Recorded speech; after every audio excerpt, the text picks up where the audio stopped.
Hi everyone, welcome to my BCM215 digital artifact page. My project is titled Nostalgia versus Truth, Evaluating Design Quality in 3D Platformers. Operating under Mode 10 the Researcher, over the course of this semester I will be conducting an evidence-based inquiry comparing Nintendo's foundational 1996 title called Super Mario 64 with its 2017 modern counterpart, Super Mario Odyssey.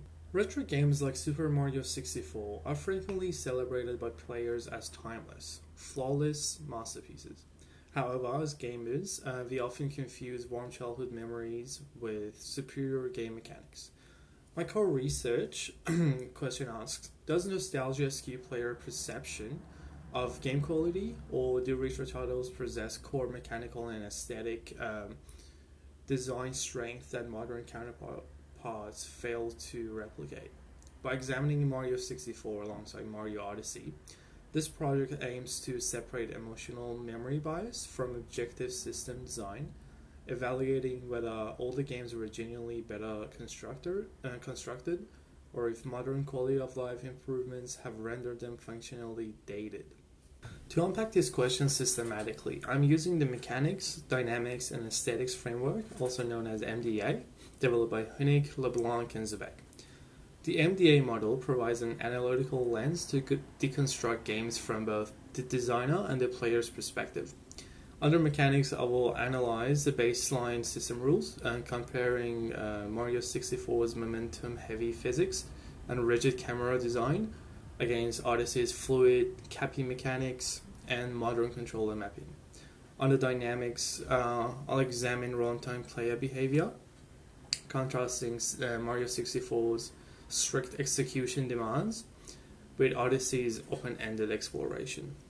Finally, under Aesthetics, I'll evaluate whether player satisfaction stems from pure mechanics challenge or modern expression and discovery. My inquiry is grounded in peer-reviewed academic literature.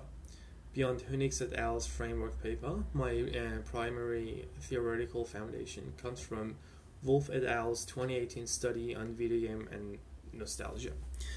Their research demonstrates that gaming nostalgia operates primarily on an aesthetic level by satisfying intrinsic psychological needs for competence and childhood comfort.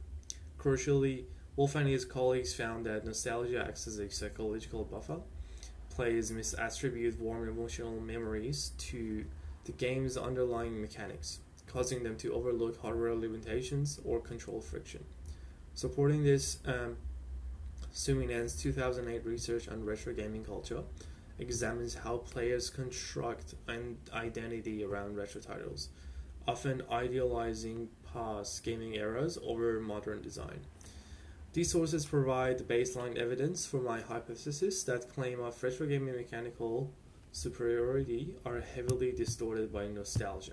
I will be choosing my DA as a researcher. My DA will be structured around iterative inquiry loops rather than simply providing an initial opinion. In Cycle 1, I will perform a mechanical audit comparing input responsiveness and camera constraints in both games. In Cycle 2, I will actively seek out pushback evidence, academic literature and design critics arguing that early hardware limitations actually forced developers to craft tighter, more focused level designs.